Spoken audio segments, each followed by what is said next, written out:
Então, vamos embora para o último exercício de residência, né? Então, para quem chegou depois, boa noite. Então, a gente vai encerrar o ciclo de intensivão de residência. Então, ontem a gente teve um intensivão de interal e parenteral.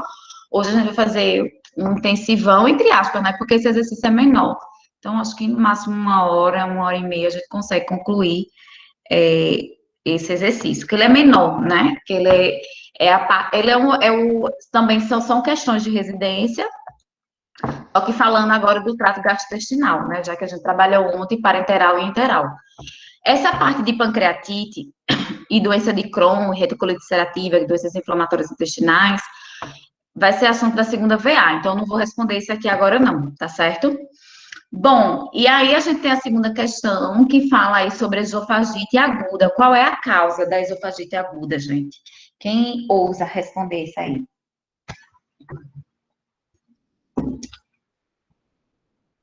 A aula de hoje é interativa, né? Resolução de questões juntos, tá? Diga lá. Na verdade, toda aula era para ser interativa, né? Mas, enfim.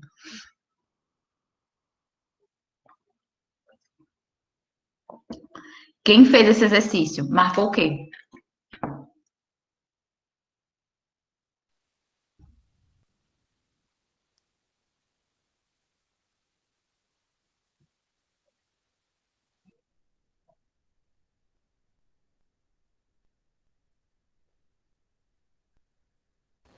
Letra E.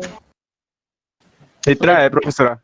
Exatamente, né? Então, é uma casca de banana, porque você vê que tá tudo relacionado, tá tudo próximo à esofagite, né? Mas a esofagite aguda, existe a esofagite aguda e crônica, né? Então, basicamente, ela colocou causas da esofagite crônica e aguda, né? E aí a principal, deixa eu até mostrar aqui no slide, que talvez vocês não estejam lembrados, porque essa aula a gente teve a semana passada, não foi? Mas, enfim, deixa eu compartilhar aqui. Ainda não tive tempo de botar minha foto de Hollywood aqui, para meu marido morrer. Fui pro congresso, pronto, ele não pôde ir. Gente, mas menino. Toda vez que eu vejo a foto, eu lembro de botar as minhas fotos aqui e esqueço. Cadê? Deixa eu ver. Aqui.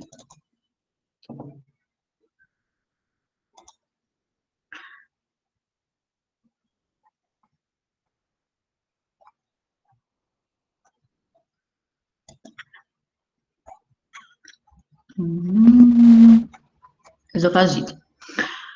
Olha aqui as causas da esofagite aguda, né? Então, tem a questão de agentes irritantes, né? Pode ser por, aqui ó, aguda.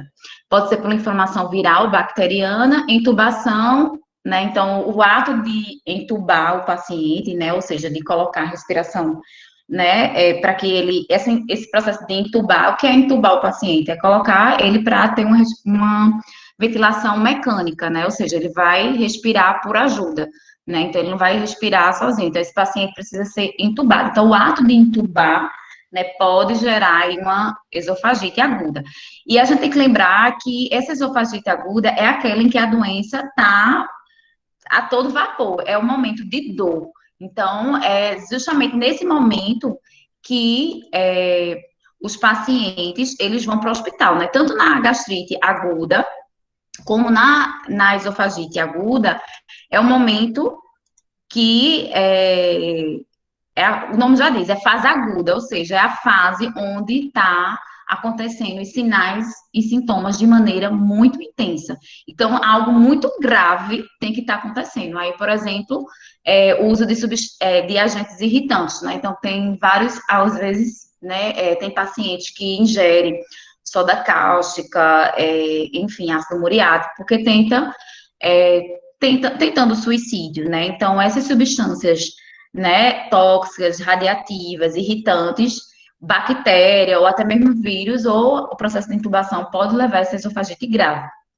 E já a crônica, a gente observa que vômitos repetidos, né? Então, que foi o que estava lá. A crônica você pode ter vômitos repetidos, você tem uma úlcera, ou seja, é algo a longo prazo, né? Agora, o que é que faz a pessoa ter sintomas e sinais e sintomas intensos no momento, é aguda, tá? Então, é isso. Então, lá ela, por exemplo, colocou hérnia de hiato lá, só que hérnia é uma consequência da esofagite crônica. Úlcera é a crônica, ela colocou vômitos repetitivos, isso é a causa da crônica, do refluxo, tá? Então, foi uma casca de banana porque tá tudo junto, né?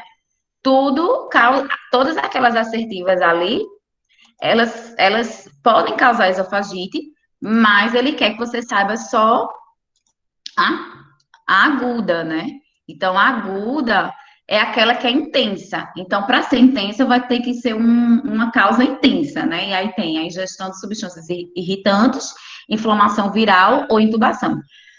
Ou seja, é uma ação direta, né? Então, já as outras aqui, como aumento da pressão intragástrica, hernia hiatal, vômitos recorrentes, esvaziamento gástrico demorado, tudo isso faz parte da crônica e não da aguda, que ele pede aqui a causa, certo? Casca de banana, né? Mas é o que eu digo. Pode ter certeza que no outro ano ela pediu a aguda, a crônica, e aí coloca os sintomas da aguda. Então, realmente, a aprovação na prova realmente é treino, é treino. Essa aqui é doença celíaca, então eu vou passar, certo? Doenças inflamatórias intestinais vai ser o próximo assunto. Esse aqui agora não. Bom, essa aqui é uma outra casca de banana, tá? Então, tá falando sobre a esofagite. E aí ele disse, para evitar irritação da mucosa, recomenda-se que o paciente deve evitar ingerir, que evite ingerir quais alimentos? Qual a resposta?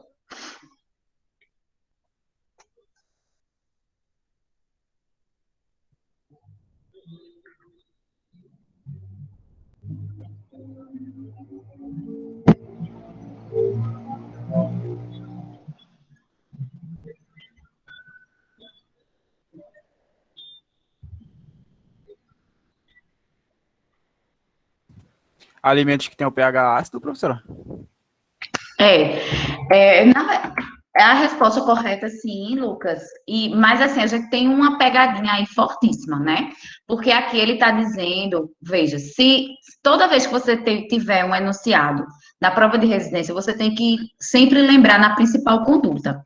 Então, por exemplo, se aqui tivesse pedido a conduta da esofagite, aí era realmente evitar alimentos gordurosos, porque essa é a principal conduta. Só que aqui ele está falando de quê? Irritação da mucosa. Então, ele está falando da dieta SIG, né? Então, ele não está falando em relação à principal conduta, ele está falando, para evitar a irritação na mucosa, ou seja, SIG, sem irritante gástrico. Então, ele quer saber dos irritantes gástricos, qual deles seria o mais intenso, né? Então, porque na verdade, se a gente for ver na esofagite, tudo isso aqui a gente tem que evitar, porque na esofagite, né, dieta hipolipídica e SIG. Então, é sem carminativos, né, ou seja, sem hortelã e menta, né, que são carminativos. Gordura, que tem que ser hipolipídica, tem que ter um baixo teor de café, né, e tem que ter, em relação às fibras, se for fibra insolúvel, né, no pródromo. Deixa eu botar aqui no celular, no modo avião, senão não consigo dar aula. Então, acho que alguém pediu para entrar aqui. Sim. Então, voltando para cá. Opa.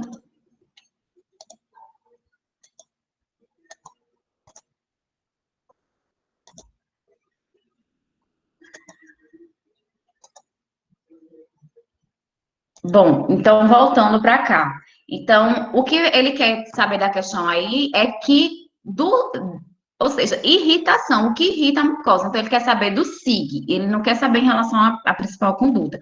Do SIG, qual desses aí seria o pior para, digamos assim, para deixar inflamar mais ainda essa mucosa? Então, o pior de todos aí seria o ácido, tá? Então, tem que ter muito cuidado, porque a prova de resistência, elas tem muita casca de banana. Então, por isso que a gente tem que se ligar, porque aí, quando você for fazer a prova, você já tem que se ligar, porque todo ano cai esofagite e refluxo, né? Então, enfim, aqui é o quê? Colestectomia, a gente vai ver depois, úlcera não agora, pronto. Qual dos fatores abaixo diminui o tônus do esfíncter esofagiano inferior? Ou seja, qual desses fatores aqui abaixo, ele, digamos assim, prejudica mais o esfíncter esofagiano inferior?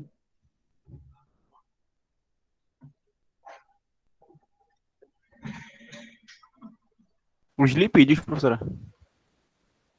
Exatamente. Porque aqui, veja, qual é das patologias do esôfago que tem um problema no esfíncter? Me digam aí. No esfíncter esofagiano inferior. Refluxo. Refluxo, né? Porque a gente viu que a calásia é a ausência de movimentos peristálticos, a gente viu que esofagite, né? É a mucosa, quando está inflamada, a mucosa do esôfago. A gente viu que hernia hiatal é quando o fundo do estômago, né? Que é a porção que a gente chama de fundo do estômago, ele forma uma vesícula, né? Uma hérnia, uma vesícula na parte superior ao diafragma. E a gente viu que quem tem um problema no esfíncter esofagiano inferior, que ocorre uma diminuição na pressão, pressão e tônus é a mesma coisa, ocorreu uma diminuição na pressão do esfíncter esofagiano. Então, aqui, quando não tem nada na prova de residência assim, é porque ele quer a principal conduta. A principal conduta seria o quê? Lipídio. Agora, se aqui tivesse em relação à irritação, se ele falasse irritação da mucosa, qual é o pior para a irritação da mucosa? Seria o quê? pH ácido. pH ácido, entendeu? Não marcaria a gordura. Mas quando não falar irritação, quando ele não fizer menção a SIG, que é sem irritante gástrico, aí você sabe que ele vai pedir a principal conduta. Então tem que se ligar, porque isso é uma pegadinha, tá certo? Agora, na minha opinião, é Agora, parceria. tem gente pedindo para aceitar. Sério? Really? Obrigada por avisar. Ainda não é possível encerrar a videochamada. E eu tô querendo encerrar. E que doidice é essa? Travou?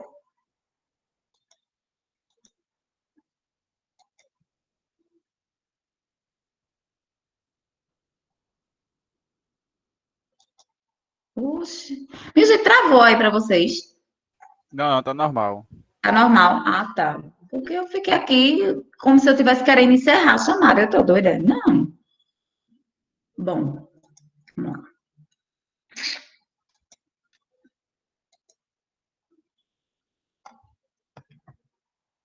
Bom, pancreatite, tem muita questão de pancreatite, né? O próximo assunto da gente, pancreatite. Ó, gente, diverticulose, gente. Qual é a principal conduta da diverticulose, please?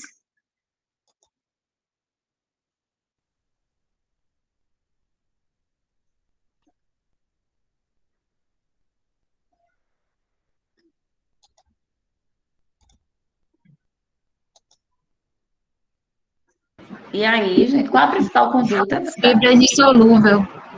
É fibra insolúvel mais uma ingestão aumentada de água, não é isso? Então, qual é a resposta correta? Letra A. Letra A, tá? Ele não especificou qual é a fibra, mas, enfim, seria a mais correta aí nesse sentido, tá? Não tem hipolipídica, não tem esse negócio, é normolipídica, não tem esse negócio que é sem lactose, restrita em líquido, não, pelo contrário, é alta em líquido e pobre em fibra, não, ela tem que ser rica em fibra, tá? Bom, gente, agora se aqui tivesse diverticulite, qual seria, o que seria de resposta correta? Carboidrato simples. Tá certo, tá, viu? Não tá errado não sua resposta, não. Mas agora você vai ser nutri, né? Que é 2 anos, né? 1 ano e meio, enfim. Dieta de baixo resíduo. Aí, isso, você tem que dar um nome aos bois, né? É uma dieta de baixo resíduo, que é aquela que a gente viu que a diverticulose é aquela patologia que forma, na aula a gente viu que forma o divertículo, né? Então, forma o divertículo. Então, na diverticulose tem que ser a dieta rica em fibra. Porém, na diverticulite, tem que ser uma dieta de baixo resíduo, que é essa que a colega falou, né? Que tem que ser carboidrato simples. Então, aquela dieta que a gente viu que é sem graça, né? Que é arroz branco, cuscuz, que é carboidrato de alto índice glicêmico, bolacha, biscoito, pão francês, né? Suco com açúcar. Ou seja, a gente vai ter que botar Carboidrato simples, porque a gente sabe para não formar fezes, né? Deixa eu até mostrar aqui, porque pode ser que tenha alguém que não esteja lembrando o que é diverticulose. Deixa eu botar aqui o slide. Então, a diverticulose é uma patologia que acomete, no caso, os idosos, e é uma consequência da constipação. Então, tem indivíduos que eles não conseguem fazer cocô todos os dias, ou quando faz com muita força. Então, depois de 60 anos, existe um risco dele de surgir a diverticulose. Então, de tanto fazer pressão, né, a constipação, de tanto fazer força para evacuar, para fazer cocô. Então, a pessoa faz tanta força para fazer cocô que começa a formar esses sacos, que a gente chama de divertículo. Então, essa doença é diverticulose. Qual é a conduta? Fibra mais água, que é ali, foi a resposta correta da prova de residência, que era uma dieta rica em fibra.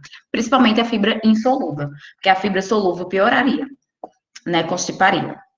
E aí, a gente viu que, no caso, quando esse divertículo, as fezes passar e ela ficar fixa aqui, essas fezes, as fezes têm bactérias, né? E aí gera uma inflamação desse divertículo. E aí, qual a doença que eu tenho, gente? Diverticulite.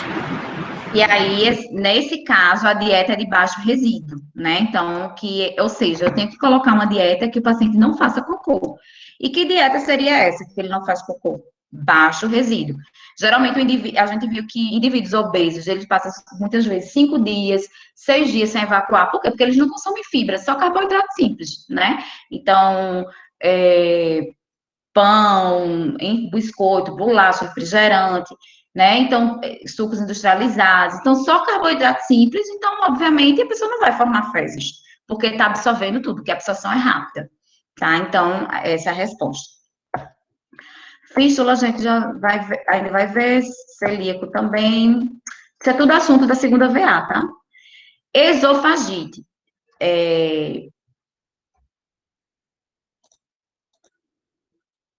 Poxa, eu pensei que era alguém. Eu já tô com... É tanto tu, que eu pensei que era alguém pedindo para entrar.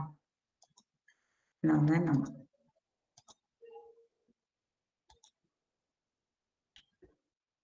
Todo ano tem que cair. Refluxo e esofagite, né? De 2010, mas de 2010 até 2019, todo ano cai, tá? Teve nenhum ano que não caiu. Gente, qual a conduta aí? Qual é a resposta aí para o tratamento do refluxo? Vocês marcariam o quê? Gordura. Deve-se evitar o quê? No tratamento do refluxo? Gordura. Gordura. Agora, se aqui tivesse para evitar irritação da mucosa, vocês marcariam o quê? Letra Alimento pH ácido. Pronto, muito bem, gente. Então, vocês já estão ligados aí nas paradas das pegadinhas, né? Ó, aí tá falando, né, da deficiência, que a deficiência de alguns micronutrientes pode levar à constipação. E aí, porque esses nutrientes, eles atuam na função tônica intestinal. Então, vocês colocariam qual assertiva? E por quê?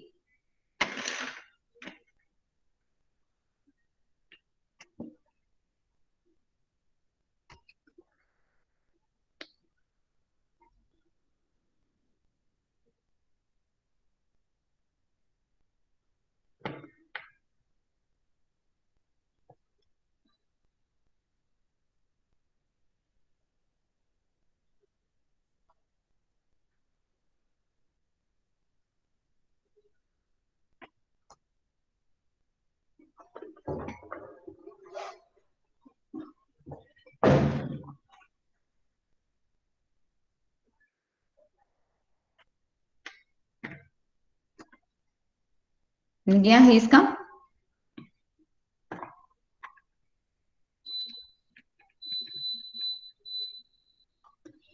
Bom, people, a gente tem que ver que quem é um dos minerais que são responsáveis pela contração muscular é o potássio. Então, nenhuma outra aqui tem potássio, né? Então, às vezes, por eliminação, digamos que você não sabe de nada de constipação, mas se você estudou bem os micronutrientes em NNT, você vai saber que potássio, ele é responsável, é um mineral, né, responsável pela contração muscular, né, pelo tônus muscular.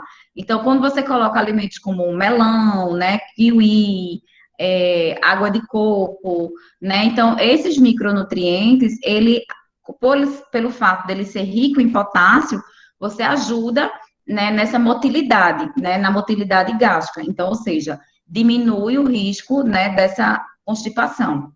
Tiamina é os cereais integrais, né? Então, a vitamina B1 também ela é importantíssima nesse processo de contração muscular. Então, querendo ou não, seria essa a resposta do 16, certo?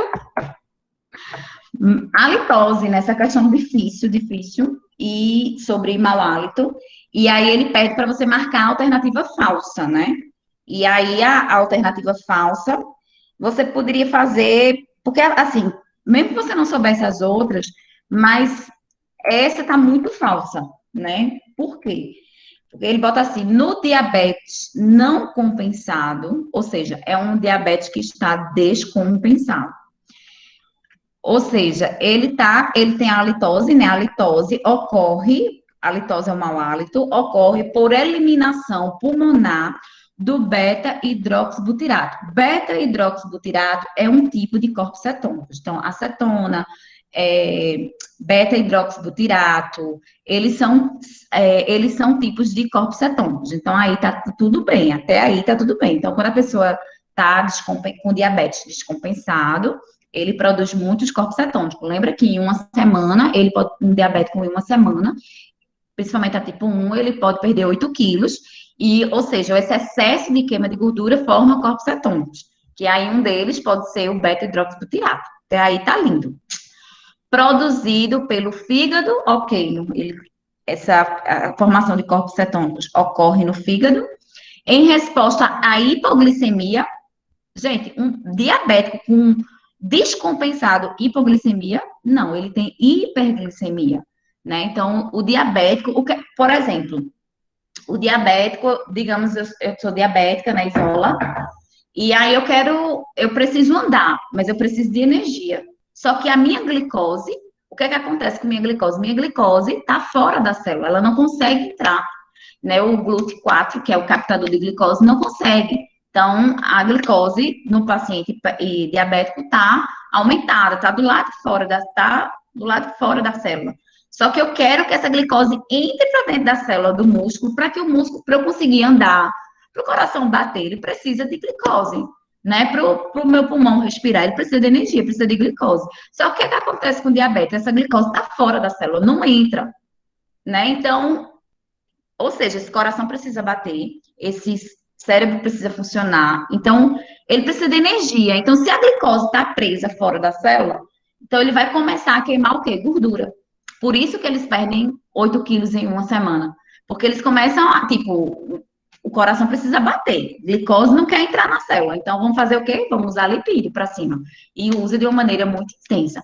Então, o fato da litose, quando é que eu produzo mau hálito? Quando eu produzo em excesso corpos cetônicos, isso no diabético, né? Proveniente da hiperglicemia, não hipoglicemia, tá?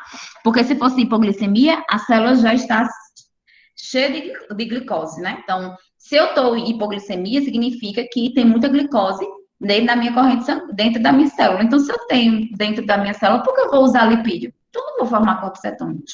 Então, não tem essa necessidade, tá? Então, ela pediu para ver a falsa. E as outras assertivas estão dizendo que a restrição de ingestão alimentar, gente, tudo que for jejum relacionado ou jejum ou diminuição da alimentação, a gente viu que causa mau hálito. Se a gente ficar 4 horas sem se alimentar, automaticamente vem a halitose, o mau hálito. Então, é uma coisa que está muito correlacionada. Então, se você tem uma restrição alimentar, vai causar mau hálito? Sim. Devido à formação de ácidos graxos de cadeia curta no trânsito intestinal? Sim. Esse ácidos graxos de cadeia curta, ele é formado pela fermentação, né? Então, as bactérias benéficas que estão lá no intestino, elas acabam fermentando, porque, ou seja, tipo assim, é como se o trânsito intestinal fosse deles, né? Não tivesse nada atrapalhando. Então, essas bactérias vão fermentar, as bactérias benéficas vão fermentar, produzindo esses ácidos graxos de cadeia curta, que são maravilhosos, né? Por isso que esse jejum intermitente, a produção desses corpos cetônicos, né, que induz essa formação de ácidos graxos de cadeia curta, esses ácidos graxos de cadeia curta, ele vai lá para o fígado e reduz os níveis de colesterol. Então, é só alegria.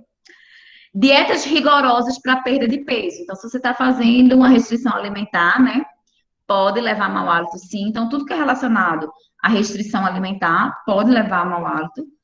E pela putrefação provocada pela secreção pancreática, né? Então, ou seja, o suco gástrico não, o suco pancreático, ou seja, as secreções que são liberadas no duodeno, né, elas podem ocasionar mau hálito, né? Então, ou seja, eu tenho os dois pacotes aqui. Eu tenho uma restrição, né, uma dieta rigorosa, restrição alimentar, e ainda por cima eu tô ali, né, com suco gástrico lá, parado, sem ser utilizado.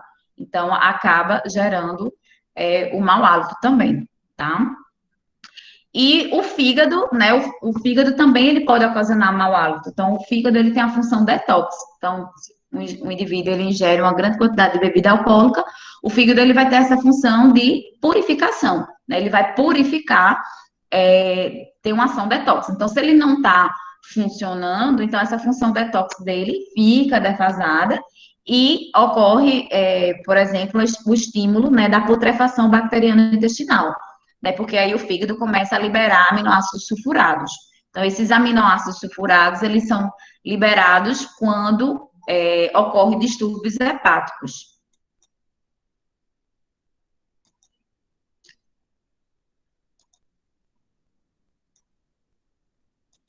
Ou seja, distúrbios no fígado pode ocasionar, né, esse efeito, aliás, pode prejudicar esse poder do fígado de detox, e aí ele pode gerar aí o mau hálito, tá? Então, tanto distúrbio a nível hepático, como também de pâncreas, né? No caso, a nível de duodeno, né? No intestino, pode levar ao mau hálito. Pancreatite, não agora, pancreatite não. Hérnia hiatal. Ele quer que você marque a falsa. E aí, qual seria a alternativa falsa sobre a hérnia hiatal?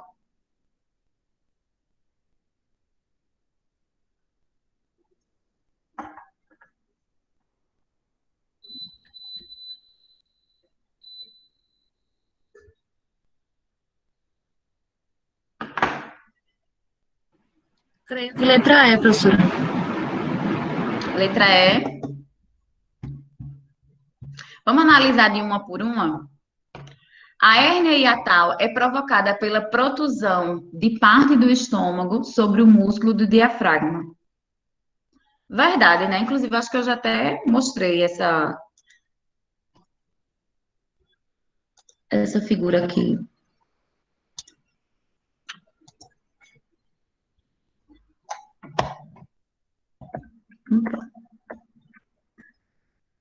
Então, ó, a protusão do estômago, né? Então, tá aqui o estômago, subiu, protusão do estômago, hérnia hiatal. Então, a letra A tá verdadeiro. Mas ele quer que você marque a falsa. Então, a A tá dizendo que a hérnia hiatal é provocada pela protusão, né?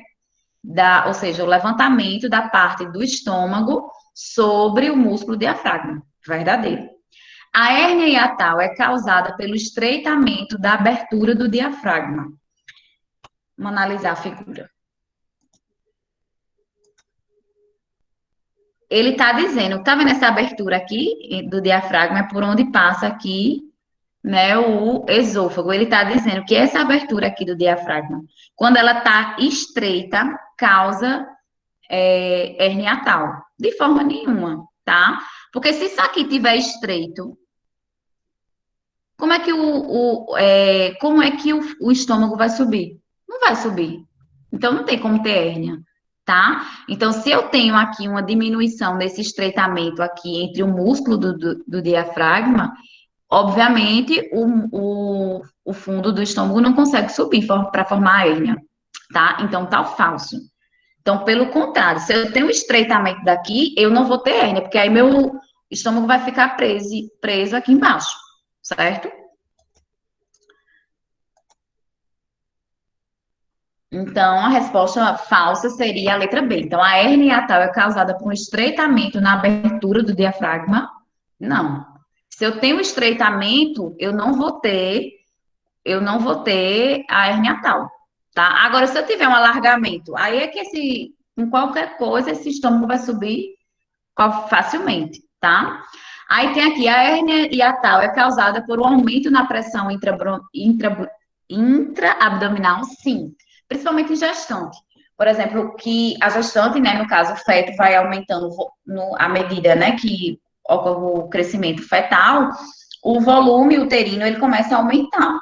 E aí, no que o volume uterino começa a aumentar, ocorre um aumento da pressão, né, intragástrica. Então, ou seja, ocorre uma mudança nessa pressão, né? Então, ou seja, querendo ou não, pode levar a uma hérnia hiatal. Então, meio que o crescimento uterino vai meio que fazer com que o útero aumentando, ele comece a empurrar o estômago para cima. E aí pode gerar uma hérnia hiatal, tá? E aí isso acontece pelo aumento da pressão intraabdominal. Se aumentar a pressão, pode gerar hérnia hiatal? Sim. Hérnia hiatal é provocada pela incompetência do hiato diafragmático? Sim. Uma incompetência do diafragma, sim. Quanto mais alargado ele tiver, maior a chance de hérnia hiatal. E aí a letra E, que concordo com a colega que é dúbio, né? Mas a gravidez pode sim ter uma hérnia hiatal. Constipação, porque constipação é um problema na musculatura, né? Então, ocorre uma diminuição das contrações do tônus muscular. E na hérnia hiatal é um problema também na musculatura do diafragma, então pode estar correlacionado. O meteorismo, que é aquela parte de arroto, né, que eu falei para vocês, de gases, né, que aí está relacionado ao hérnia hiatal, sim. E obesidade, né, porque geralmente esses indivíduos, ele consome muita gordura, né, então o indivíduo obeso, até a definição de obeso é acúmulo de gordura.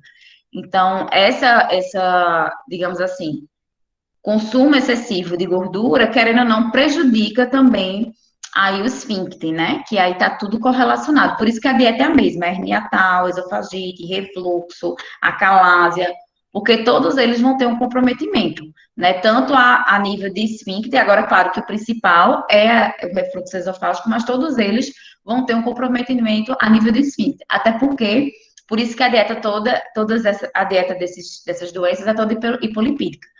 Porque até porque se você está com o estômago em cima do diafragma, você vai prejudicar o esfíncter paralelamente, né? Por isso que a gente vai ver que no final tudo vai dar dieta hipolipídica, tá? Então, agora, e eles são condições predisponentes, ou seja, pode ser que eles tenham uma hérnia hiatal, pode sim, tá? Então, ele não está dizendo aqui de certeza, todo obeso tem hérnia hiatal, não. Né? Ele está dizendo que é uma probabilidade, existe uma probabilidade, existe. Mas se tivesse aí apenas, exclusivamente, enfim, aquelas restrições dizendo que você não tem para onde correr, que teve hérnia tal, é obeso. Aí realmente não tem como. Gente, refluxo, como é que deve ser a dieta? Essa é a pergunta do enunciado. Qual a resposta?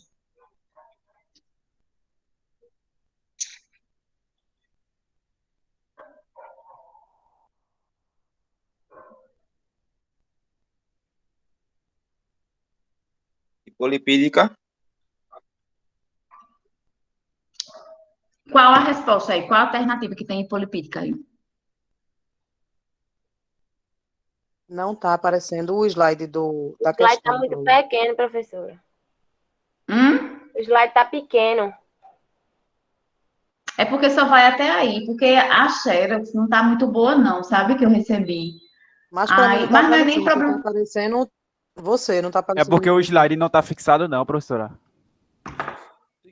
Gente, não está compartilhando a tela, não? Sua tela ainda está visível para outros. Oxe, que macumba é essa aqui? É porque teve uma aluna que sem querer compartilhou a tela dela. Aí ficou assim. Ah, tá. Entendi. Parar de compartilhar a tela. Que danado. Ah, entendi. Ah, tá. Entendi. Que negócio estranho. Entendi. Valeu, Lucas. Obrigada.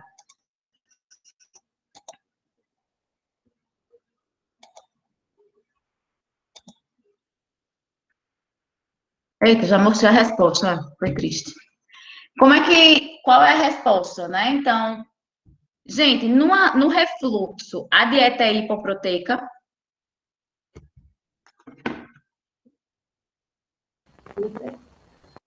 É o quê? Hipolipídica. Quem foi que respondeu? É a primeira, que disse que é hiperproteica. Diz aí teu nome. Ana Paula. Quem? Ana Paula. Ana Paula? Ah, minha virada, tá estudando mesmo. É hiperproteica, né? Então a gente viu que não é, gente, refluxo, esofagite e acalásia, né? E hérnia tal, a dieta é a mesma. Se é esofagite, ite significa inflamação. Então é inflamação no esôfago. Então a gente viu que toda inflamação ela é hiperproteica. A dieta ela é hiperproteica.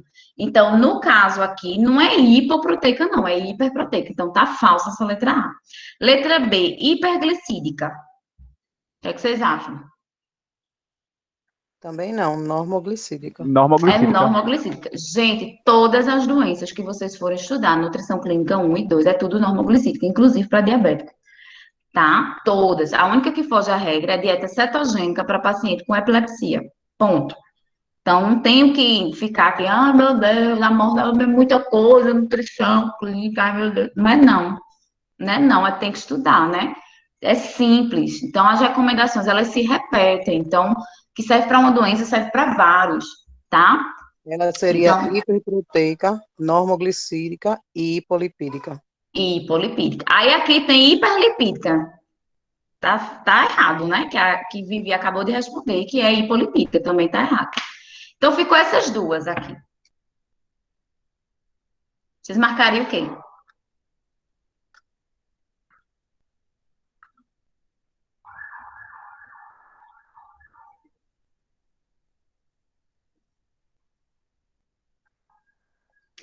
A dieta no refluxo, eu tenho, como é que tem que ser a água? Tem que ser durante a refeição ou intra-refeição? Ou entre as refeições?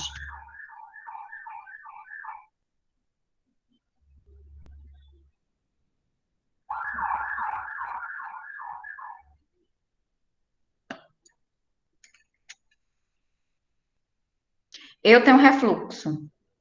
Tô aqui fazendo um lanche, tô no horário do jantar. Tô aqui ingerindo o meu jantar.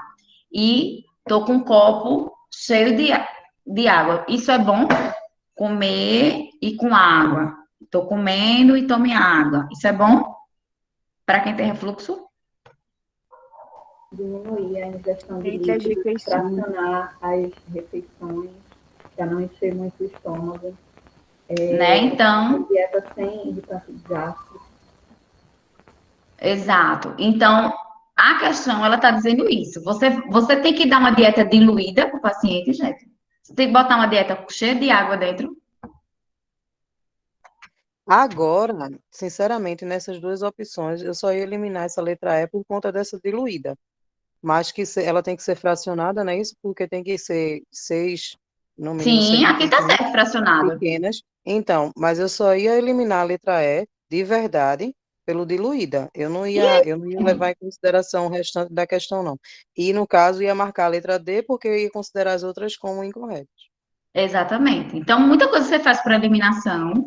E a gente tem que lembrar que hiperidratação não existe uma intoxicação por água. Então, minha filha, eu peguei uma doença gravíssima. O que foi a doença? Porque eu tomei muita água. Tomei tanta água que eu fiquei doente. Não existe. Então, existe a desidratação, né? Que aí é a falta de água, né? Então, a baixa gestão de água.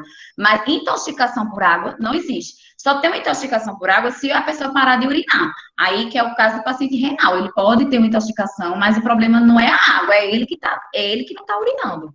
Tá? Então, não existe, que aí não é o caso, que não é um caso renal, é um paciente com refluxo. Então, em nenhum momento ele falou que é um problema, que ele era um paciente renal. Então, não existe, não tem problema por exemplo, sei lá, minha recomendação da DRI, para mim, na minha faixa etária, é que eu tenho que ingerir, por exemplo, 2,8 litros de água. Se eu ingerir 3,5, eu não vou morrer por conta disso e nem vou ficar doente por conta disso. Ou entrar num quadro patológico, porque não existe intoxicação por água, tá? Agora, deficiência tem, tá? Então, ali foi mesmo para colocar você com medo, né? Fazer assim, meu Deus, eu vou botar muita água para esse paciente, né? Então, foi uma casca de banana, né? Típico da prova de residência. Mas é o que eu digo, se você se preparar para essa prova, ela é possível você passar, tá? Síndrome de realimentação. Agora não. Passar. Gente, gastrite, ele está querendo que você marque a falsa. E o paciente tem gastrite e úlcera. Diga a assertiva e o porquê, né? Tem que dizer o porquê, senão não tem graça.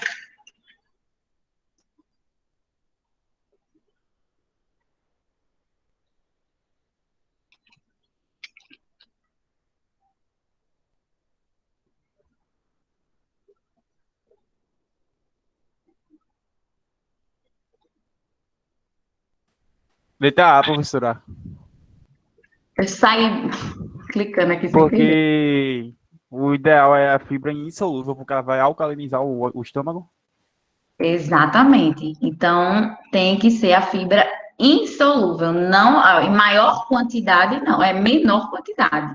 Tá? Então, a principal conduta, a gente viu na aula, que a principal conduta da gastrite no caso, aumentar a fibra insolúvel e diminuir a fibra solúvel, porque a fibra solúvel, o que é que ela faz? Ela forma gel. Então, o alimento vai ficar mais tempo, né, no estômago. Então, isso é ruim, porque, veja, se o paciente está com uma úlcera, então, ou seja, o estômago dele está com ferida, se você deixa o alimento lá mais tempo, tu entende que vai ser mais suco gástrico, o suco gástrico é ácido, essa úlcera vai ficar maior, vai aumentar o tamanho. Então, se você bota uma fibra solúvel, vai ficar mais tempo o alimento no estômago, porque ela vai formar gel. E isso é péssimo, porque quanto mais tempo o alimento ficar no estômago, mais ácido vai ser em cima dele. Então, ou seja, maior vai aumentar a acidez, né? Maior a lesão no estômago. E por isso que a gente deve incentivar a fibra insolúvel. Porque a fibra insolúvel, o alimento, como a fibra solúvel, a gente viu que ele retarda.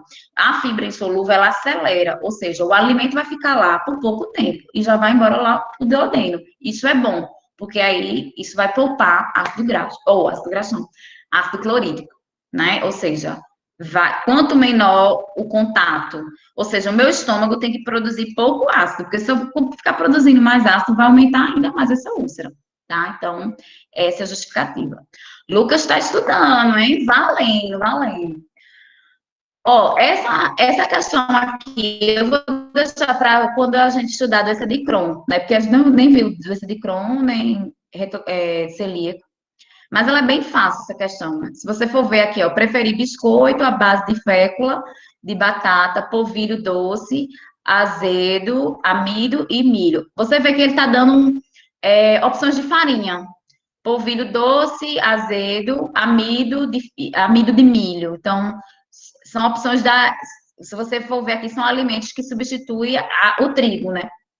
Então, são opções que o celíaco pode, que o celíaco não pode a farinha de trigo, né? E aí, mas a de milho ele pode, o polvilho ele pode. Então, isso aqui é típico do paciente celíaco. Preferir peixe ou frango pelo menor teor de tecido conjuntivo.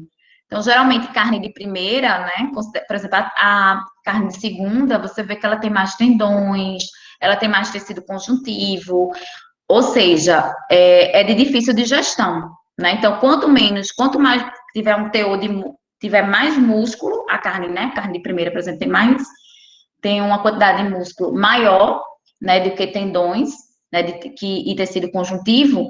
Então, ou seja, a digestão seria mais fácil, tá?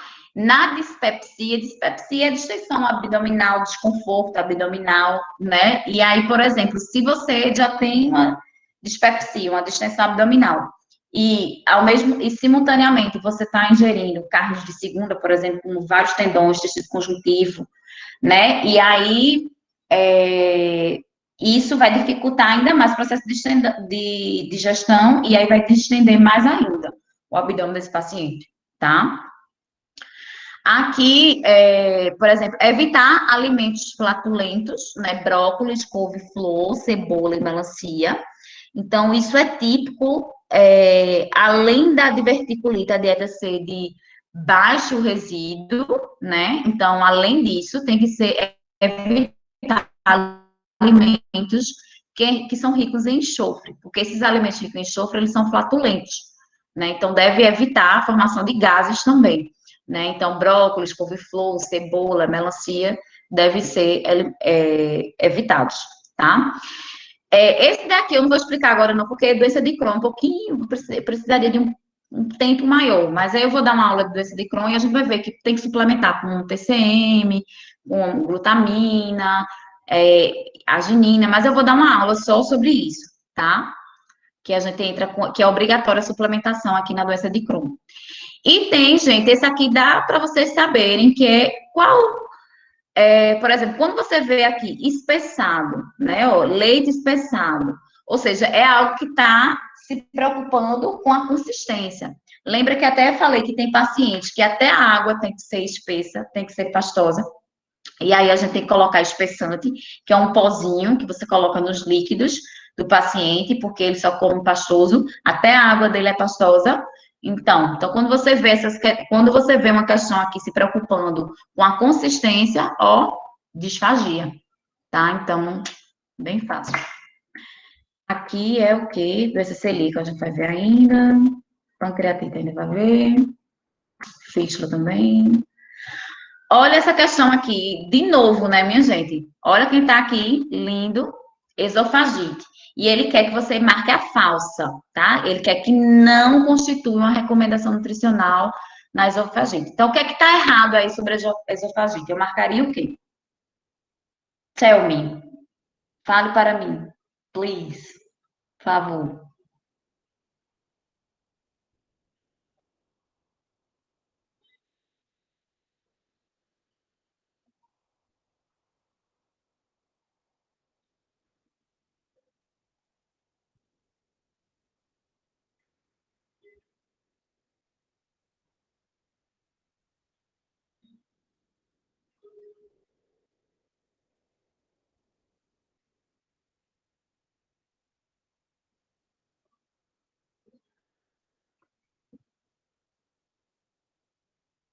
Eu acho que é a letra D, professora.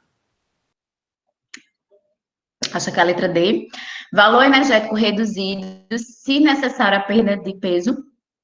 Veja, quando o paciente, a gente viu na aula que quando o paciente, ele é obeso, a gente tem que fazer uma dieta hipolipídica. A gente tem que, lembra que pega 20 e multiplica pelo peso, porque eu pego o peso atual do paciente, não é nenhum ajustado, e multiplico por 20. Eu estou dando uma dieta hipocalórica. Então, na situação, ele está botando aqui, se necessário, a perda de peso, ou seja, ele está precisando perder peso, o VET dele tem que ser reduzido. Lembra que eu disse que tinha um estudante que ele diz, mas eu estou fazendo dieta cetogênica, eu estou fazendo dieta não sei do que. Se você pode fazer a dieta do inferno que for, mas se você não fizer uma dieta hipolipídica, ou hipocalórica, você não vai emagrecer. Para emagrecer, você precisa gerar um déficit calórico, né? Então, se você não gerar um déficit calórico, não vai ter como emagrecer. Então, tá certo. Se uma pessoa tiver esofagite e ele tiver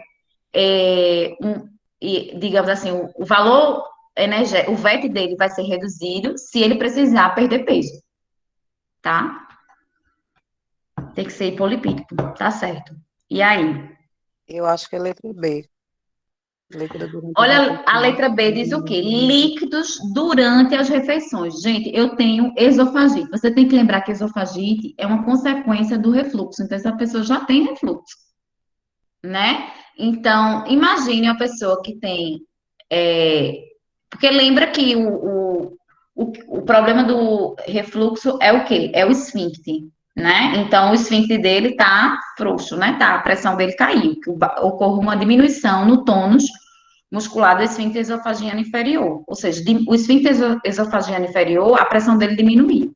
Então, ó, como diz o Matuto, tá faló o esfíncter. Então, a comida do estômago, que é ácida, volta para o esôfago e volta queimando, porque o estômago não é ácido, então acaba queimando a mucosa do esôfago e gerando uma esofagite. Então, a gente tem que lembrar que a esofagite é uma evolução do refluxo. E aí a gente não deve. Olha, é a segunda questão que a gente responde de esofagite, que fala dos líquidos na refeição. Tinha uma dieta diluída, que estava falsa, e agora de novo. Um ano depois, ela coloca a mesma coisa. Líquidos durante a refeição. Eu posso tomar líquidos, eu com refluxo e esofagite, eu posso durante a refeição, tá me alimentando aqui, tomando um copo de suco, um copo de água? Não, então, tá falso. No refluxo esofágico, a dieta tem que ser fracionada, né? Tem que ser uma dieta menos 20% de gordura, ou seja, hipolipídica, né? Abaixo de 20%.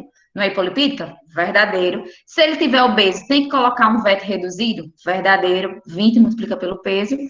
Consistência líquida ou semilíquida na fase aguda, na pior fase, né, de dor, e vai evoluindo conforme a necessidade, tá? Conforme a aceitação, de forma gradativa.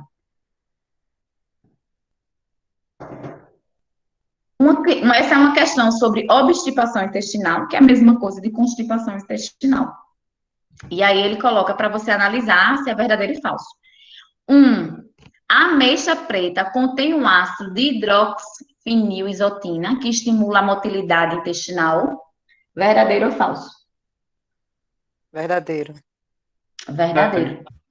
Todo ano eles pedem essa bendita dessa ameixa. O ano passado eles pediram assim. A ameixa preta, ela é muito laxativa. Qual o motivo que ela é laxativa? Aí tinha lá a letra A, o ácido de hidroxifenilisotina, né? Então, eles amam esse ácido aí, né? Pela sua ação laxativa, né? Possivelmente. Então, esse ácido hidroxifenilisotina, realmente ele tem essa ação laxativa. Por isso que a ameixa preta, ela é tão laxante em si, né? E ela faz parte do suco laxante. Então, dieta laxante não resolveu, coloca suco laxante. Ameixa, mamão e laranja, né? Para ajudar no funcionamento intestinal. A oferta hídrica deve priorizar a ingestão de 8 copos de água exclusivamente. Falso, professora. Por quê? A ingestão varia pelo quilo de peso do paciente. Exatamente. Então, para saber a minha quantidade de água, eu pego 35 e multiplico pelo peso. Eu não posso simplesmente dizer assim, ó, essa palavra aqui, o que quebra é exclusivamente, ou seja, está dizendo o que é que significa exclusivamente. É só isso. Então, ó, querido, você só pode 8 copos de água. Não, mas eu queria mais. Não, mas não pode. Você só vai tomar 8 copos de água. Não. Né? Então, é algo muito forte. Você dizer assim, você só vai ingerir 8 copos de água. Acabou-se. Morre e acabou. Não, não é assim. Então, esse exclusivamente aí foi para torar, tá na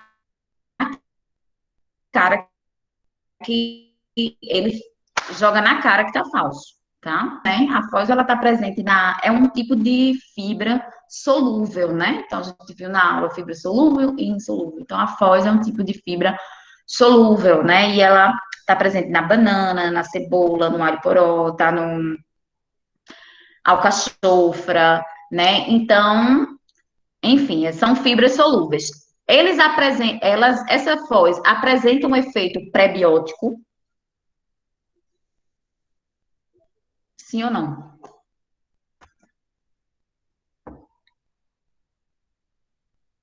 Sim, professora. Sim, né? Então a gente viu isso que o prebiótico, eu até falei, olha, o prebiótico ele serve de ele é a alimentação do probiótico, da bactéria benéfica, né? Então Isso pode é aquilo ser que eu, colocado depois que. como é? Falou o quê? Não entendi. Tá. Então, a bactéria benéfica a gente chama de probiótico. E ela se alimenta de quê? O alimento dela é o prebiótico, que no caso aqui é a foz, né? Aquilo que eu sempre digo, ó, o probiótico é o bicho em si, né? O micro-organismo. E o prebiótico é a comida do bicho, né? Então, é uma fibra que tem ação prebiótica, que vai servir para alimentar esses micro-organismos, tá? Bom, pois, no caso aqui a foz, né, são digeridas ao longo do trato gastrointestinal. A foz, ela é digerida no trato gastrointestinal. O que é que vocês acham? Digeridas. A fibra não é Hum? absorvida. A fibra não é absorvida. Não é isso? A fibra, ela não tem digestão, né? Então, a gente não existe enzima, né? Graças a Deus, né? Por isso que a gente emagrece ingerindo fibra.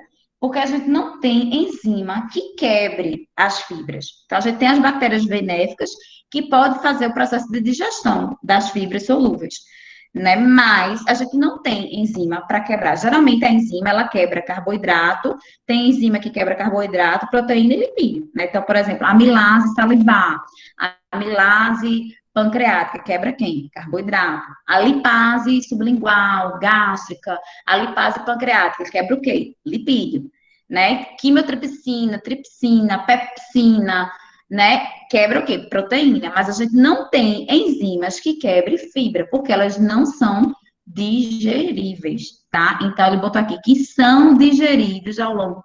Elas não são digeridos, tá? Ok? Agora, elas são o quê? Fermentáveis. Elas podem ser fermentadas por bactérias benéficas, mas digeridas, não. Porque a gente não tem enzima, não existe uma fibrase. Né? Eu tenho amilase que quebra amido. Eu tenho lipase que quebra lipídio, mas não existe uma fibrase que quebra fibra. E quem fermenta a fibra é a bactéria benéfica. Mas aí não é digestão, é fermentação. Processo. 3 está falso.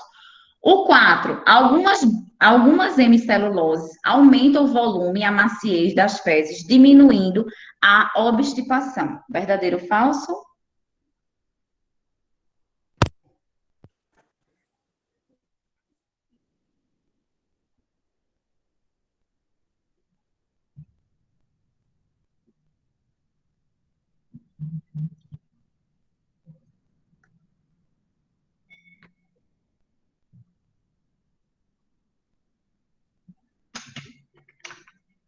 Verdadeiro, professor. Verdadeiro, né? Então, a gente viu que a hemicelulose, existe dois tipos de hemicelulose. Existe a solúvel, que é o psyllium, que seria o psyllium. Vocês nunca comeram pãozinho de psyllium, delícia, né? Adoro, amo pãozinho de psyllium, né? E psyllium é tudo de bom, é só alegria, porque é fibra solúvel, forma gel. Aí, toda que forma gel ajuda em relação à redução do colesterol, em relação à regulação da glicose. Então, a gente viu que a fibra solúvel, ela tem uma ação não é uma função muito mecânica, mas é uma função mais do tipo funcional, né, da saúde cardiovascular. Né? Isso é a hemicelulose psyllium. E existe a hemicelulose tipo B, que é essa que está presente na verdura crua, nas frutas que a gente pode comer a casca, nos alimentos integrais, que é essa hemicelulose. Então, ele está dizendo, existe um tipo de, algumas hemiceluloses, não são todas, porque o psyllium não tem essa ação, né, aumenta o volume e a maciez das fezes, diminuindo a obstipação. Verdadeiro, ok? Já o psyllium, ele não teria essa ação, né? A ação do psyllium, como a gente já viu, é mais pela questão da saciedade, porque forma gel, né? Então ajuda a emagrecer. É, o psyllium também, né, vai regularizar a glicose e também em relação, ajuda no controle da dislipidemia. Então, ação benéfica. As fibras insolúveis são normalmente fermentadas e contribuem para reduzir a obstipação. Falso, porque aqui seria mais uma função, digamos assim, maior da fibra solúvel. Hoje, essa questão foi feita em 2013. Hoje, essa questão poderia ser anulada, porque já foi mostrado, já foi provado que as duas formam gel, sabe? Só que, né? Então, como eu sempre digo a vocês, quando você for fazer a prova da residência, você tem que sempre ir tem que ser aquele ou 8 ou 80. Vá para os extremos. Mas quem é a principal que forma gel? Solúvel. Tá? Então, para a prova de residência é isso. Resposta correta, letra E. Certo? Gente, qual desses alimentos aí deve ser evitado no caso de uma constipação intestinal e por quê?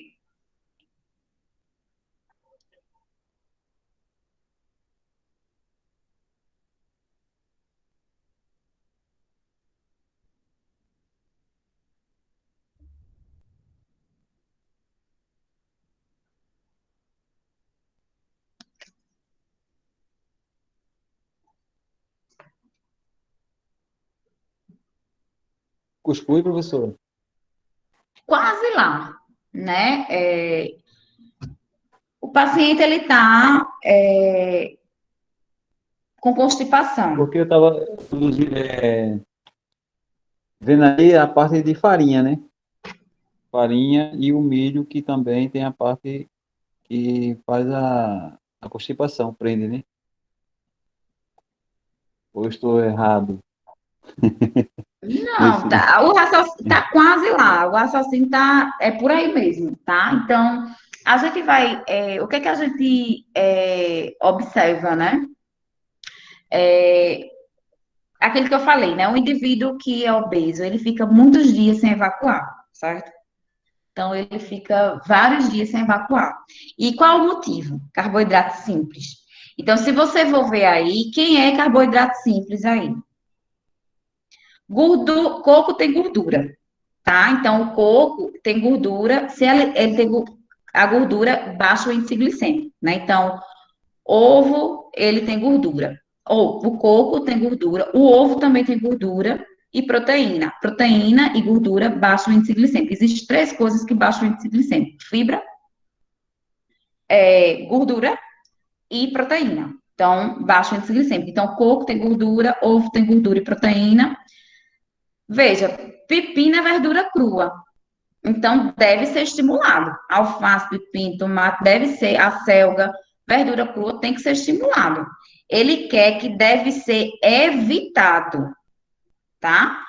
Então, aí o que é que a gente tem? Nós temos aqui batata inglesa e cuscuz, que são os dois alimentos que têm um dos maiores índices glicêmicos. É batata inglesa, cuscuz e tapioca. Mas de todos, o que tem o maior índice glicêmico é a batata inglesa. Ninguém bata a batata inglesa, não. Então, a batata inglesa é praticamente zero fibra, para fazer assim, é totalmente absorvível, de alta absorção. Então, se o indivíduo ele está com constipação e você coloca batata inglesa, ele vai continuar com constipação, porque não tem um teor de fibra menor, né? E tem um alto índice glicêmico. Então, essa seria a batata inglesa, certo? Em segundo lugar é o cuscuz. Em terceiro, a tapioca. Ok? Bom, já está no finalzinho, viu, o exercício. Esse exercício aqui é mais tranquilo do que o de ontem. De ontem é punk rock, muita questão. Esofagite, gente. Como é que deve ser a dieta? Hipolipídica. Vivi, tu tem que fazer essa prova de residência. Mas veja só, aí é outra coisa que complica, porque hipolipídica e hiperproteica não era para ser também, não? Mas toda vez que você for para a prova de residência, Vai pelo não é uma peso prova do cheia que de não pode pegadinha, consumir. o que é que você vai levar em consideração? O que não pode consumir, né? O que não pode consumir, no caso, levar em consideração Não, você vai ver a principal conduta, você vai marcar sempre a principal conduta. Quando você vê aqui, ó, principal, nessa ela criou vergonha na cara e botou a principal, ó, essa daqui nem precisava eu ter dito que era a principal.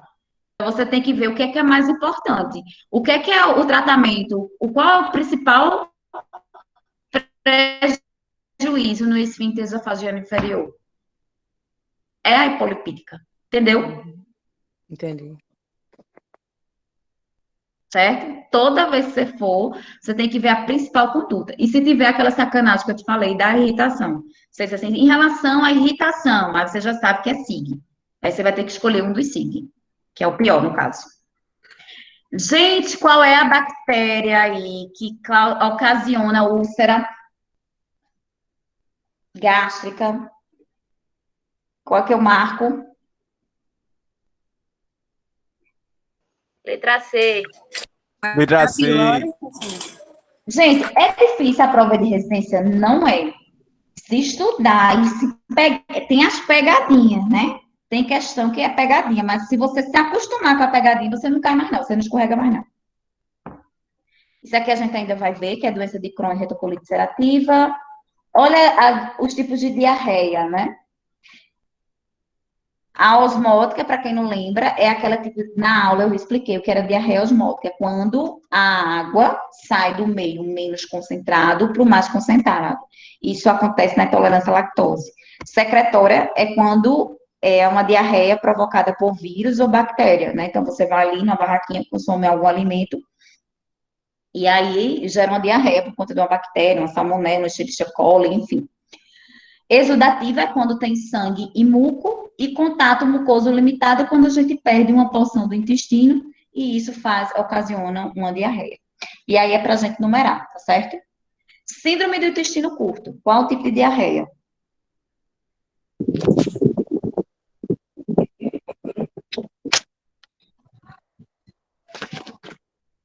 Exudativa. Não.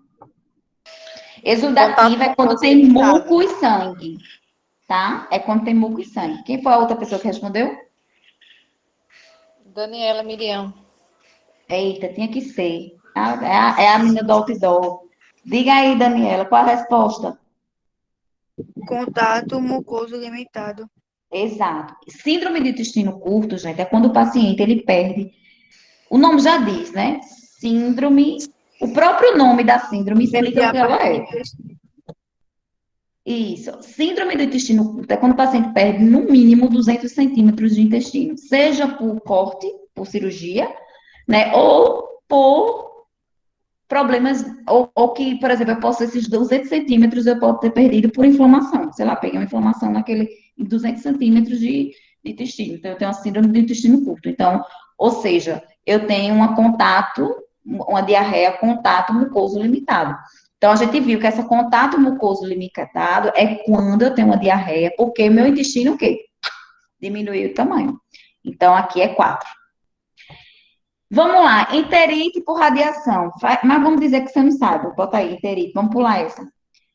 Exotoxina bacteriana. Gente, eu tenho uma diarreia porque eu tenho uma bactéria. Então, ela é secretória. Porque quando eu tenho diarreia por bactéria ou vírus, é uma secretória. Certo? Então, a bacteriana aqui seria secretória. Muito bem, respondeu correto. Deficiência de lactase. Osmótica. Osmótica. Osmótica, muito bem. Que a gente viu que intolerância à lactose é o exemplo de osmótica. Gente, eu tenho diarreia viral. Por uma toxina viral. Secretória. Colite ulcerativa, a gente não estudou ainda, é o próximo assunto, né? Pancreatite e doença de Crohn e retocolite ulcerativa. Então, colite ulcerativa, o nome já diz, né? Úlcera. Então, essa úlcera, toda úlcera, geralmente, ela vem acompanhada é uma ferida, então ela vem acompanhada de sangue. Então, nessa colite, que é uma inflamação no cólon, esse paciente a gente vai ver que ele tem uma diarreia. E essa diarreia dele é com sangue. Por quê? Porque tem úlcera, tem ferimento, tá? Então, é uma diarreia com sangramento, né? Então, se eu tenho uma diarreia com sangramento, seria qual? Exudativa, sei lá. Exudativa, tá? E aí, no caso, essa enterite por radiação seria o quê? Exudativa, porque ela também ocasiona a formação de muco e sangue, tá? Mas mesmo que você não soubesse essa, se você soubesse essas três aqui, você já marcava, né? Então, ó, essa. Se você soubesse aqui umas três, você já, por eliminação, eliminava, né? As demais, tá? Que é isso aqui, pancreatite agora não, pancreatite não, vesícula não, celíaco agora não. Gente, 2017, e a questão, quando eu digo a vocês que repete as questões, vocês não acreditam. Olha de novo a mesma questão uma questão de refluxo. E aí, ó, ele quer que você marque a errada, assinale a alternativa que não corresponde a uma mudança dietética, que pode ajudar no manejo do refluxo gastroesofágico. Pegadinha essa, viu?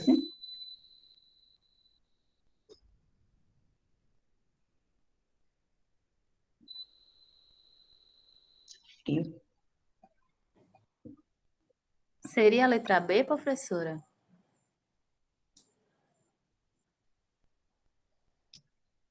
Evitar a ingestão de alimentos antes de dormir. Tá errado isso?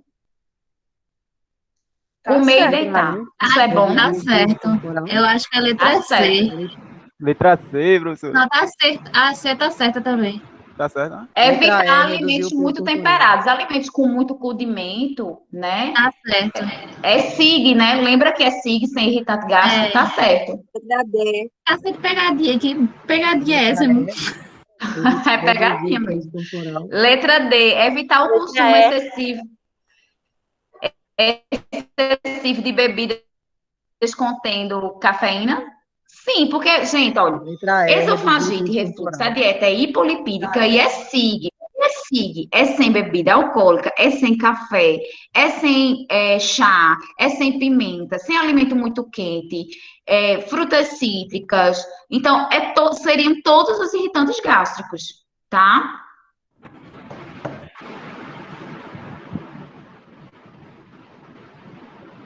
Seria a, professora?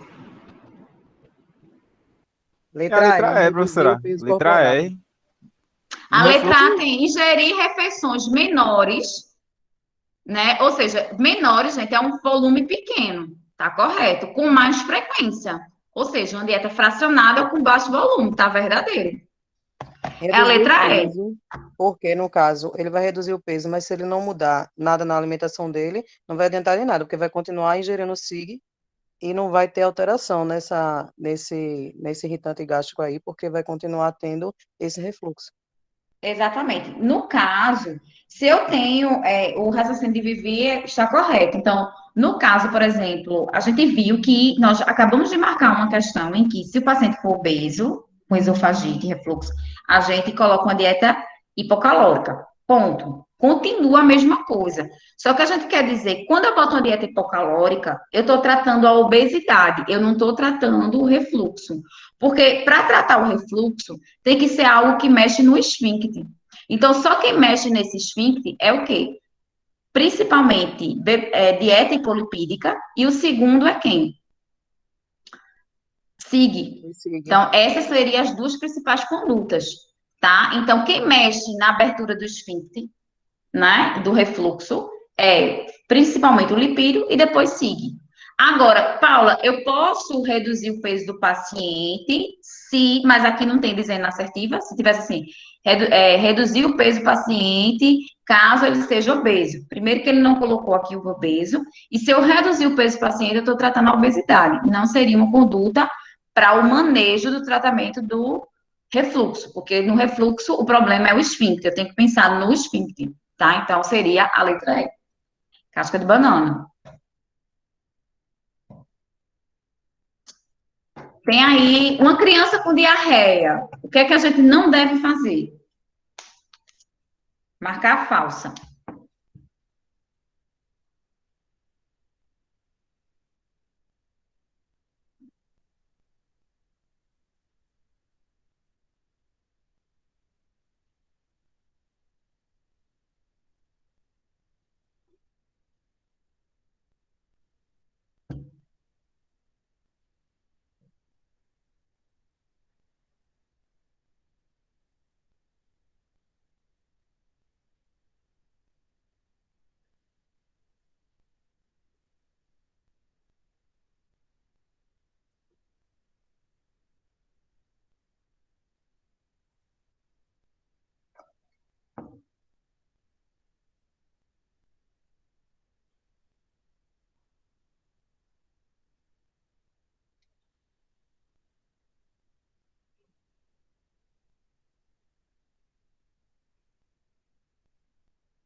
Bora, people. Seria, Ninguém quer seria, arriscar. seria a letra A, porque no caso o leite na diarreia teria que ser evitado ao invés de ser utilizado. Lactose na diarreia, gente? O que é que a gente viu em relação à lactose? Que teria que evitar. A diarreia aguda. Ó. Então, ele quer a falsa, né? Então, você tem que evitar a lactose, né? Então, a gente viu na diarreia, você tem que aumentar a fibra solúvel, né? E evitar a lactose. Não colocar lactose, tá? E aqui ele vai falar de imunidade, que a vitamina A ajuda na imunidade, com certeza, porque querendo ou não, esse diarreia, você está perdendo não só líquido, mas também eletrólitos, e aí a imunidade cai. O zinco, que ajuda na imunidade, que é o zinco, né, que está presente nas carnes, né, é o principal micronutriente responsável por melhorar a imunidade. Evitar alimentos com alto teor de açúcar, porque o açúcar, gente, é a sacarose. Então, assim como a lactase, que a gente viu que é aquela enzima que fica lá na borda, em escova, que num momento de diarreia, é a primeira a ir embora, né, a lactase. Mas não só a lactase vai embora. Quando há uma diarreia muito intensa, não só a lactase vai embora, mas outras também, como, por exemplo, o quê? A sacarase. A sacarase é que quebra a sacarose. O que é sacarose? Açúcar. Então, ou seja, se a depender, se a diarreia for realmente intensa, né, como tem aqui aguda, vai chegar um momento que você nem só vai tirar a lactose, mas também a sacarose também, tá? Como refrigerante, por exemplo, e evitar o uso de chá que tenha efeito diurético. Poxa, se a pessoa já está perdendo líquido, ainda botar um diurético para perder mais líquido ainda, um chá diurético, aí complica, tá? Por exemplo, a alcachofra, que é diurético. Aí você vai, bota um chá, aí termina, já está perdendo líquido, ainda tomando chá para perder diurético, para perder líquido, fica mais desidratado.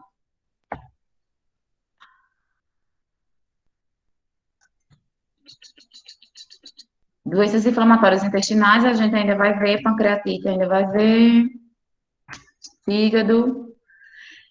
Ó, gente, ó o ano. A prova desse ano tava uma água. Sabe o que é água? É uma água de fácil. Quem é a bactéria, minha gente, que dá úlcera? H. pylori. Letra B, né? Peraí, facílimo. De novo, olha o ano. Olha o ano. Esse ano, gente, olha que prova fácil. Tava ridícula essa prova. Por isso que eu digo, estude saúde pública, viu? Porque vai fazer a diferença. Porque quando clínica tá fácil assim, Letra A, né? qual a Professora, principal conduta? Oi? é saúde pública e clínica, qual é a outra disciplina? NND e avaliação nutricional. Hum. Somos 4. Eu e tu por ele, tu por ele.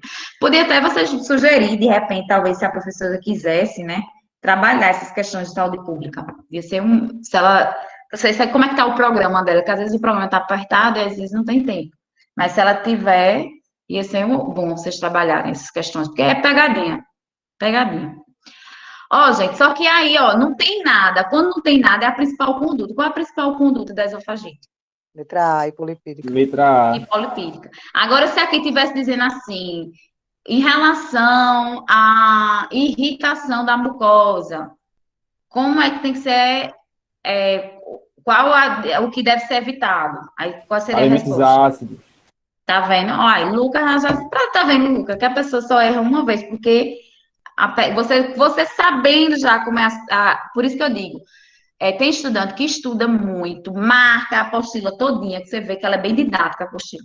Estuda o conteúdo, assiste aula, não sei o quê, enfim.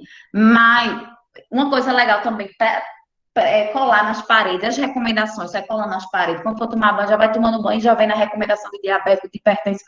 Então, enfim, você já tem essas estratégias, mas se você não fizer resolver questão, não passa. O principal é resolver resolução de questão. Porque, veja, essa questão aqui de 2020, nós respondemos mais de 20 questões hoje. Quantas vezes a gente marcou hipolipídica aqui? Não está no gibi, né? Então, é isso, elas se repetem, né? Acho que acabou. Aqui, acabou. Tá? Então, porque esse exercício é menor. Ok? Deixa eu parar aqui. People, finalizamos. Cadê? Para a apresentação. Dúvidas? Quem não tem dúvida pode sair, tá certo? Já finalizamos por hoje, é só. Ô, professora, Diga, os outros exercícios você vai corrigir? semana que vem. É porque hoje a gente só tem 2 horas, né? Já estou aqui há 1h20. Aí o outro exercício é gigante. Se eu começar agora, vai dar dor de cabeça, vocês não vão absorver. Aí ficar também, não adianta a gente antecipar assunto e tirar zero na prova, ver as coisas muito compassadas. Ontem foi pesado porque o exercício de parenteral e enteral é gigante. Esse é menor. Então, a semana que vem eu vou trabalhar mais para a prova, né? Revisão para a prova. Claro que não vai dar para revisar um assunto de 2 meses, porque a gente está tendo aula 2 meses. Pegar 2 meses e em uma semana dar um assunto. Claro que não dá. Mas já para a gente fazer uma revisão legal para a prova, treinar os cálculos de sonda, enfim, que eu sempre ponho na prova cálculo de sonda. Essas besteiras de que a gente viu hoje também, eu boto também na prova. Todo mundo vai tirar 10, né? Só aquele que não assiste aula. Aquele que não assiste aula, já sei logo. Eu digo, menino, quando ele já viu que vai passar, a professora queria revisão de prova. Aí eu digo, quando eu vejo as questões que ele errou, eu digo, tu nunca viesse para minha aula, que eu tô ligada na tua, porque senão tu acertaria isso. Porque tudo eu pergunto isso. E polipídica, dieta, de esofagite, refluxo, principal conduta. Aí quando vai botar lá hiperlipídica, eu já vejo logo que não é que não assiste a aula. Menino, te orienta que tu vai como pro estágio desse jeito, né? Enfim, mas é isso, people. É isso, a prova é só alegria, só, né? Uma prova com consulta, uma semana, e o povo ainda com medo. Eu digo, não, minha gente, pela fé. E reprovação zero, né? Que eu não vejo, antigamente... A casca de banana, professora, por isso. Não, mas a minha não tem casca de banana, não. A minha não tem casca de banana, não.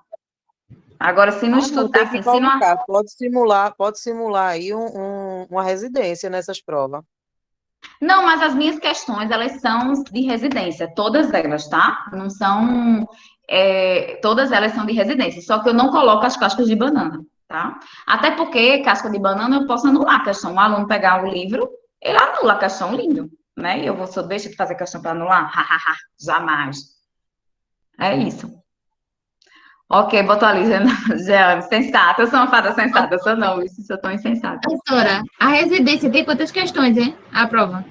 De clínica, um NND. NND é uma questão ou duas. Avaliação nutricional, acho que entre umas 10, e o resto é clínica. 40. Clínica, colocando clínica, NND e avaliação nutricional seriam 40. E 10, se eu não me engano, de saúde pública. É por isso que eu digo, tem gente que está se quebrando na saúde pública. Vocês não vão cagar para a saúde pública, não. Pelo amor de Deus, para não fazer merda na prova. Mas essa disciplina vai depender da gente, professora, porque, sinceramente, a professora está dando aula a gente, viu a gente que lute.